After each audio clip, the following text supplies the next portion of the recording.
afternoon, folks. Is this on? Is this on? Sounds like it's on? Should I turn this on? I never quite got it. I think last time I also turned on this microphone. There's extra amplification. What do I need to be like in my mouth? All right. Afternoon, guys. Appreciate the quick silence. What's that? The quotes today? Oh, sorry. Yes. These are very fun. I know. And there were a lot of them, so I can see why you wanted to see these before we dive into the fun world of conduct disorder again.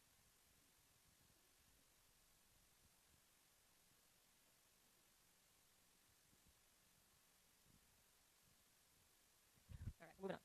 Okay, so welcome back. So I'm just going to take a few minutes before Professor Kring starts talking to you about autism spectrum disorders to finish up our slides on conduct disorder because I didn't get to these last week. So the first thing that we started talking about was just a quick overview of what is conduct disorder. We got you kind of oriented and I was like, okay, goodbye, we'll see you next week. So let's finish these up so that everyone's on the same page before you guys head to the break. All right, so conduct disorder continued. So one, we know that this can start in childhood, this type of antisocial behavior, right? Remember we talked last time about how this is behavior that one violates the rights of other people or animals, that also happens, and also violates social norms that are appropriate for a person's developmental age. So symptoms usually start in childhood or adolescence, and those who have started to develop symptoms of this disorder in childhood usually show the most impairment. Trying to make sense if you think about the symptoms of conduct disorder when these start at a pretty young age, that impairment's going to last through development. But they can also start in adolescence or adulthood. Overall prevalence for conduct disorder is 9.5%, but it's more prevalent in boys. So your book talks about how about 4 to 16% of boys meet criteria for CD, and 1.2 to 9% of girls. Remember, we usually don't ask you those kinds of questions on exams, but just to give you a framework for how common this disorder is. So I previewed this slide for you when we were getting ready to close last time. So Moffitt theorized there actually might be two subtypes of conduct disorder. So one, hold on, sorry, yeah. Sorry, technical difficulties. Okay, sorry about that. All right, so first, life course, there's adolescence limited. What he proposed was called adolescence limited, and then also life course persistent subtype. So adolescence limited, what Moffitt saw from his research, did a very large study, and what he found was that there seemed to be a subset of people who went on to develop conduct disorder who had a typical childhood. They weren't showing any of these antisocial behaviors when they were younger, but then when they got to adolescence, they started showing high levels of conduct disorder symptoms. And then when they got to their adulthood, let's say their early 20s, the symptoms seemed to go away. So it seemed like maybe his proposal was maybe there's some sort of gap in the maturation of an adolescent's brain where they're sort of doing this antisocial behavior because that part of their functioning has not yet caught up to where they are intellectually, and then they catch up in adulthood. The other thing he seemed to notice is that maybe there seemed to be another subtype called life course persistent subtype. So these were kids who actually showed these behaviors very early. They started showing conduct disorder symptoms by the age of 3, which is pretty early, and then this antisocial behavior continues on through childhood, through adolescence, persists through adulthood. And as you can imagine, if these symptoms are starting in childhood, these are the people who go on to have much more severe impairment in adulthood. So have trouble in academics, of course, interpersonally, socially, with substance abuse, etc. And they go into more detail in your book. I just wanted to get everyone on the same page and thinking about those two ways that conduct disorder can manifest across development. And one thing he also found was that, well, so we call this adolescence limited because it seemed like in some ways it was really these symptoms became very severe after childhood and before adulthood. But it doesn't mean that these people who go on to develop this disorder at this time point really grow out of the disorder. So what they're finding is, yes, but in adulthood, people who had this quote unquote adolescence limited subtype of CD still continue to have problems with substance abuse, problems with other people. And so maybe a better way to think about it is really adolescent onset, right? So it starts in adolescence, the problems continue on through later in life. And one of you asked a great question about this on Thursday, but do people who develop conduct disorder in childhood and adolescence, do they all go on to develop something like antisocial personality disorder? That's a great question because you guys are thinking about how do the topics we're talking about now relate to some of the disorders you've already talked about earlier in the semester. And the answer is no. So we do know that some people go on to develop antisocial personality disorder who meet criteria for conduct disorder earlier in life, but not everyone, right? So it's not a deterministic thing, but there is some subset of people who go on to continue to show antisocial behaviors later in life. All right, so some changes between DSM-4 and DSM-5 on conduct disorder. So before, conduct disorder and another disorder of childhood oppositional defiant disorder that they talk about briefly in your textbook, and other disorders of this type are now they used to be separate diagnoses, and now they're all categorized under this one heading of disruptive impulse control and conduct disorders. And there's a new specifier for people who seem to be showing a particular limited ability to show pro-social emotions, right? So pro-social emotions are things like, you feel bad when you do something that upsets somebody else. You show an empathy response when someone else is hurting, or when someone is sharing something that's sad with you. And what they found is that there seems to be this subset of people who meet criteria for conduct disorder that don't show this. So children who don't show remorse or are callous in their behavior, don't show empathy, show shallow emotions, right? So they're not authentic to the situation. And those people get this specifier that's called limited, quote unquote, limited pro-social emotion specifier. And they, again, as you might imagine, do worse than those without the specifier but who still have conduct problems. So as with the other disorders we talked about, a combination of genetic and environmental factors seem to increase risk for developing conduct disorder. So genetic, so they've looked at some large-scale adoption study findings, and what they found is that about 40 to 50% of antisocial behavior is heritable, and some things seem to be more clearly heritable, like aggressive behavior. So things like stealing, running away, truancy, those things are not so much heritable, but things like aggression, having trouble controlling your anger, acting aggressively toward other people or animals, those things seem to be more heritable. Also some neuropsychological deficits, right? So children who meet criteria for conduct disorder tend to have lower IQ, they have problems with their memory, they've got verbal skill and executive function deficits. And again, we talked about executive function deficits a lot throughout the semester, but we're going back to where we started on Thursday with ADHD, right? This is things like the ability to plan, have self-control, solve problems, have good judgment. So you can see how that, having impairment in those areas is linked to the symptoms of CD. There's also some findings, neurobiological findings that show that kids with CD show lower arousal in response to situations where people would typically be aroused, so physiological arousal. So they don't, their heart rate doesn't speed up, they don't sweat as much in situations where people typically would feel fear. And so this seems to be, this is proposed as something that might lead to the development of this disorder. They don't have the same fear response. Usually fear of punishment is what keeps kids from doing things that are socially unacceptable, right? But if you don't have that fear response, maybe you're more likely to go in the direction of doing things that violate other people's norms or societal norms. Okay, related to that, some psychological factors that have been implicated in the etiology of CD, lack of remorse again for wrongdoing, being deficient in moral awareness, right? So you don't feel bad for doing mean or wrong things. And again, this is similar to what adults look like who have antisocial personality disorder. In terms of family factors, right, things that might increase risk for the disorder or change the course of what the disorder looks like. So one thing that's been proposed is that children grow up in violent homes, right? So they either see a lot of physical violence from their parents, right? So one of the hypotheses is that they mimic that behavior, right? They learn that actually being aggressive or violent is a really effective way to achieve a goal, right? It's not particularly adaptive and it's not necessarily great for society, but it's a very effective and quick way to get what you want. So maybe they learn that that's one way to behave in the world.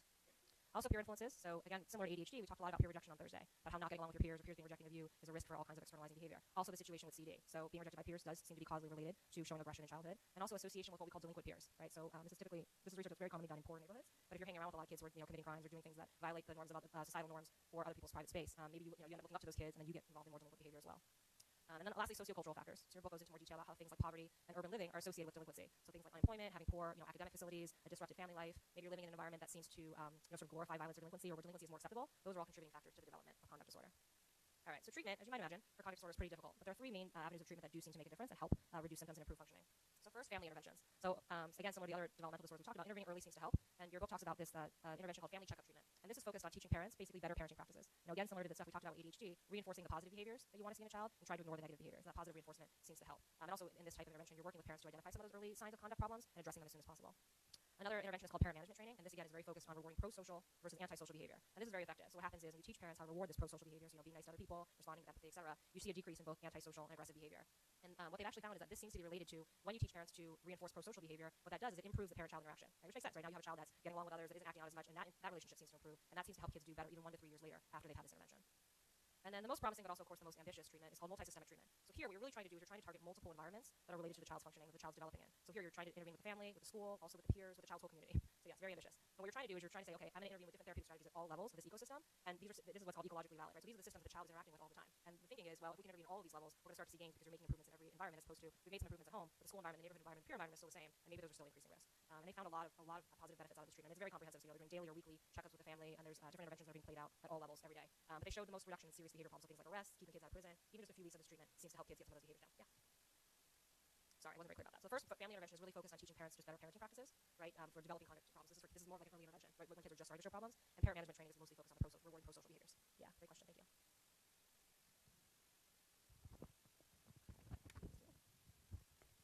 Thank you, Eric. Okie dokie. So I'm going to talk about autism, and I'm losing my voice. I still haven't quite shook my cold, but I hope you can hear me if it's a little raspy. So let's hit some high points of autism. In the DSM-5, this is probably one of the more controversial changes that were made in the DSM-5. So now we have one diagnostic category that encompasses what were previously 3 or 4 different categories. In DSM-5, there is no more Asperger's disorder, which previously was considered to be high-functioning autism, essentially. There is no more really pervasive developmental disorder, which was a more severe kind of autism. It didn't even really look like autism. Now there's this one category, autism spectrum disorder, that puts all of these things together. And so there's all sorts of public outcry about this. People worry that if they have a diagnosis of Asperger's, what happens to me? Now I don't have a diagnosis anymore. Now you're going to call me somebody who has autism. That's more stigmatizing. It's still controversial. The change was made. Still controversial. Or remain to be seen. I'll say more about the way that autism spectrum disorder in DSM-5 is specified from what used to be called Asperger's.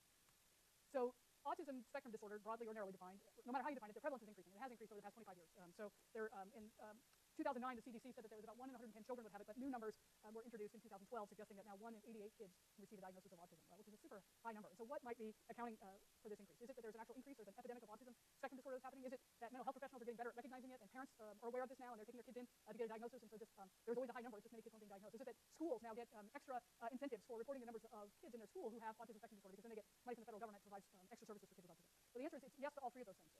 Parents and mental health professionals are better at recognizing autism. There's better diagnostic practices. There's standardized instruments now, the ADOS, Assessment Diagnostic Observational Schedule for Autism, Autism Diagnostic Observation Schedule. And schools are also do get incentives for identifying kids with autism, and so they get federal money, and so they're super motivated to let the district know how many kids in the system have autism spectrum disorder. And but even with those 2 things, there does seem to be some evidence there's an actual increase in the number of children who are being diagnosed with autism. So about 5 years ago or so, that led many people kind of down an unsuccessful or not very fruitful path of investigation. People were wondering if maybe what's causing more kids to develop autism is that the vaccines that we're giving kids. So kids that are 2 years old get the MMR vaccine, the measles, mumps, and rubella vaccine. Probably many of you received it when you were 2 or younger, and so there were people that were saying this must be it. There must be a problem either with the vaccine or the way the vaccine's stored. There's mercury in the vaccine. There used to be something called thimerosal, which has mercury in it that these vaccines were stored in, and so that must be causing autism. But there's no evidence, and this has been studied pretty systematically now over the past 5 to 10 years, that these vaccines, either by themselves or the way that they used to be stored, they're no longer stored in thimerosal, can account for this increase in autism. So the actual increase in the number of cases in autism is something that's still a bit of a puzzle that we don't fully understand.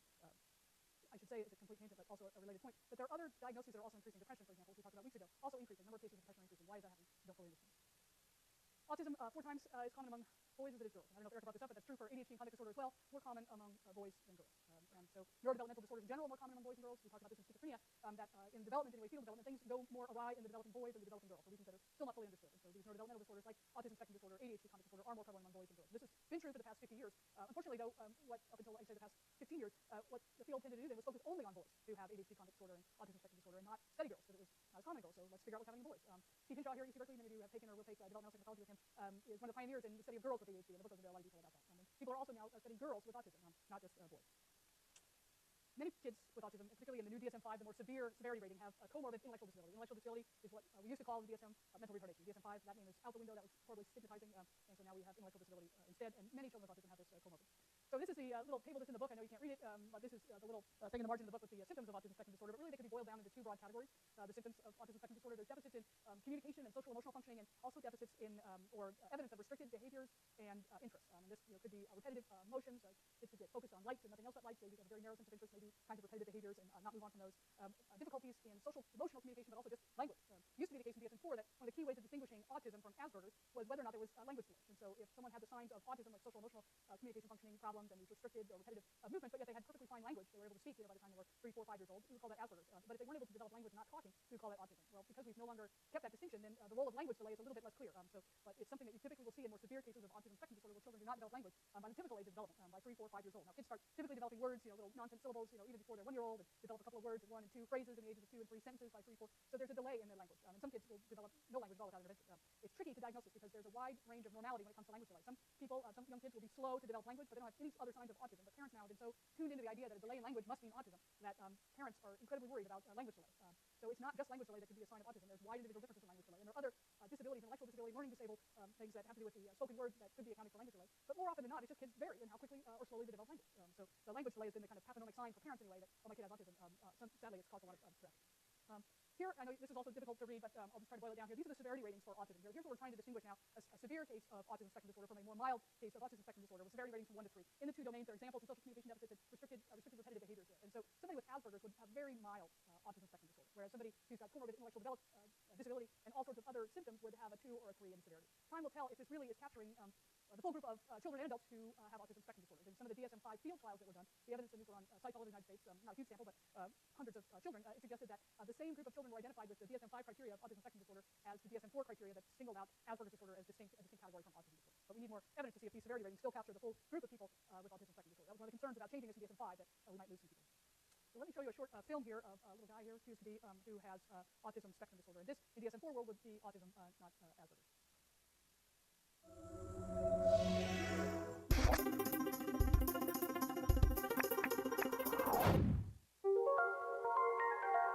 Autism is a perplexing disorder. It consists of children who have dramatic difficulties with social interactions and communication and tend to have language difficulties of various sorts, and along with that have kind of ritualistic, obsessive kinds of behaviors.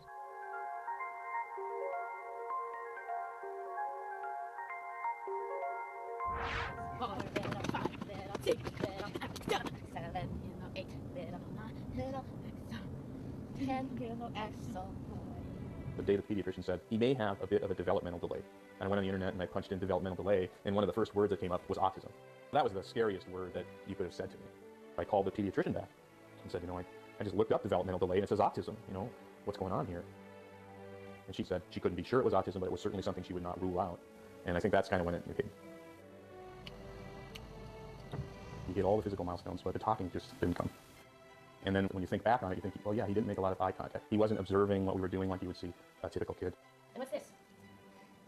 Fern. Good job, Axel. It's a fern. Do you know what that is? Fern. Good. Pine needle. Pine needles. Right. Good job. You know what this is? Pine cone. Pine cone. Yeah. You want to put it back in the bag? Put it back in the bag. Rowan hasn't played the piano. She kind of shows him where the key is. He can play out a melody. Yay! All right. Good job. He loves to ride bicycles. He rides like this. To watch him go around that track on his bike is amazing.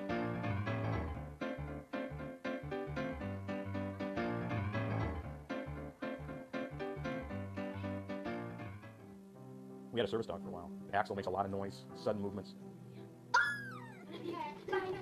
They found a perfect dog for him. It was this big yellow lab that just anything was fine with this dog. And he would hold on to this little loop and we'd go for walks. Unfortunately, the dog got sick and died. He didn't show, there was no real emotion shown when suddenly the dog was not there any longer. But he does mention the name. Her name was Hades. And he mentions Hades once in a while. And if he sees a picture, that's obviously remembers Hades. His grandma comes like twice a year. She comes from Minneapolis to visit. And when he saw her this last time, he just lit up. And